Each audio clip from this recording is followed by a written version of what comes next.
couple of things, and maybe perhaps a bit of a moan on my behalf. So, this has been a bit of an ongoing challenge, and most people will relate to this in their own way. As our consciousness expands and as we gain more awareness of what this place is, of what's happening on the planet, we become suspicious of corona, we become suspicious of the riots and the supposed race war and division, and we become skeptical of all these things. And some of us, there's so many orchestrated events that often we get sucked into one or the other in one way. And people might say, oh, that's nonsense, that's a conspiracy, that's fake. And then the next thing comes along and they get sucked into it and they believe it. So the whole race thing sucked in a load of people that the corona didn't suck in. Believing an orchestrated, designed event to feed from our energy, our consciousness, to distract us from who we are, distract us from our own paths. So aside from that, you would have had the experience, of as you've changed, people maybe in your circle or in your family don't relate to you, or you don't relate to them, or less, and it becomes a bit challenging. So I have that on my own. I had that, and I have that in the normal world, as it were, but I've kind of moved past a lot of that now. But I would have it with spiritual people. So there's even people around me or people who might come to work with me that I would know, I would receive information or guidance or journeys about them. Who they are, what they're doing here, what their work may be, or what their dynamic or relation to me may be. And in many cases I'd know that I can't even say this to this person. That it's amazing that, we think we want to know. We think we want these things, but when they're presented, we don't want them. It's like people want to be fit, but they don't want to go to a gym, or they don't want to change their diet. We want to be spiritual, but the amount of people who won't meditate or don't meditate is unbelievable. And I made a video, I think it was last summer, around the dynamic women looking for higher masculine men. They don't recognize them. There's women who want that higher man. They're yearning for that higher man, and he appears, and they don't want anything to do with him because he's totally unfamiliar to them. They're familiar with dysfunctional men. That's what they're drawn and attracted to. So if you haven't watched that video, the way to find that higher man is for you to be higher, is for you to encounter your shadow and you to integrate your shadow, raise your energy, and you will draw in a frequency matching that. I think this was 2 weeks ago. I had an amazing a journey on a Friday night, and in the journey I became frequency, and that's happened before. So I went beyond the body and just became energy, pure energy, like the vibration of billions of molecules. All those billions of molecules vibrating to be an apple, to be a tree, to be in a human body, to be whatever. And I had no intention in this. I wasn't guiding this or steering this. I just found myself as this evolving frequency and energy. And then I found myself as this frequency of energy, my frequency, within a person I know, almost inhabiting their body. And I just knew instinctively to love myself, if this makes sense, to love myself as them. So, the way we can love other people, and we can see other people in a way that they don't see themselves.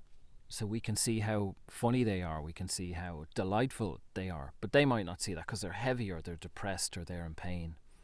So what this experience was, that within this other person's body, my understanding is, and I haven't spoken to them, so I don't know if they had any effect or any change, and that ties into what I said earlier, that some of these things we just can't, or I just can't say to people because they won't know what I'm talking about. And I do mean spiritual people. I don't mean the normies out there. or they may think, oh, he's weird. He was in my body, in my energy, or he was doing this or that. So, the amount of things that I have received as downloads since the start of 2020 about other people and not said to them, is unbelievable. Of who they are, what their journey is, what my journey is, because often I'm aware that what's coming to me, they won't get, or they'll be freaked out at. And I've had experience where I've started to tell people things, and I could see that they'll ask me about, what are you doing today or something. It's like their consciousness cannot receive what I'm saying or what I've experienced involving them. So in one way you think, wow, they'd want to know, this is fascinating. But you would not believe the amount of people who will change the subject or go, oh, okay, and never return to it. They just can't take it in, or else they're freaked out, that I'm involved in some way with their higher self. Anyway, so with this person, I became, in a sense, pure love within them. And I knew that what I was doing was, in a sense, it was like, because it does sound a bit strange, it was like I was hijacking their heart chakra, or their nervous system, or influencing is probably a better way of putting it. So I was embracing me as if I was this person, and just love, because I could see this person in this journey, and I could see how much I love them and how delightful and wonderful they are. And I thought, wow, but we all have moments that we don't see that within ourselves, that we're heavy. So my understanding was that I was basically,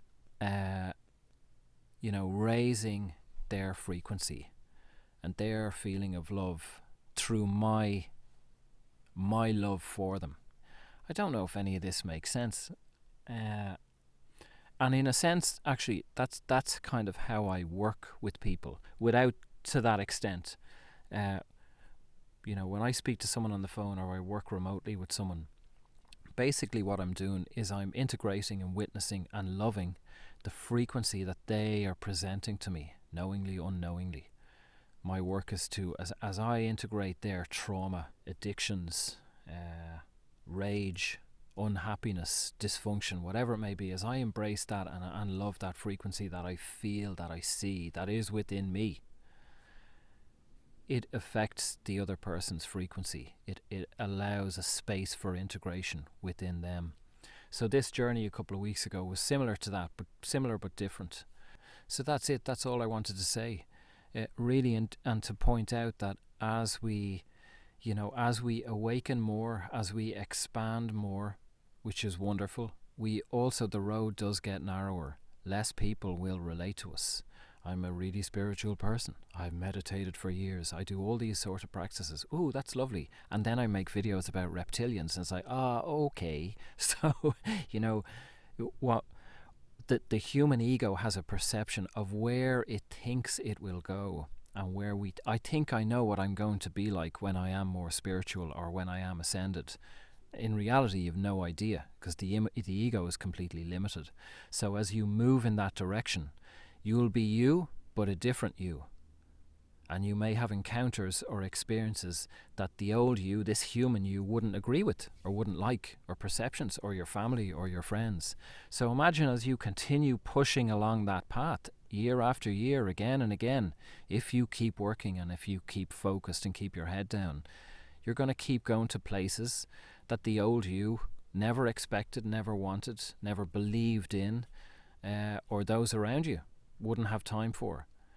The road gets narrower. You get less and less people less and less people who will identify, or maybe who want to hear you, or who are ready, or who are able.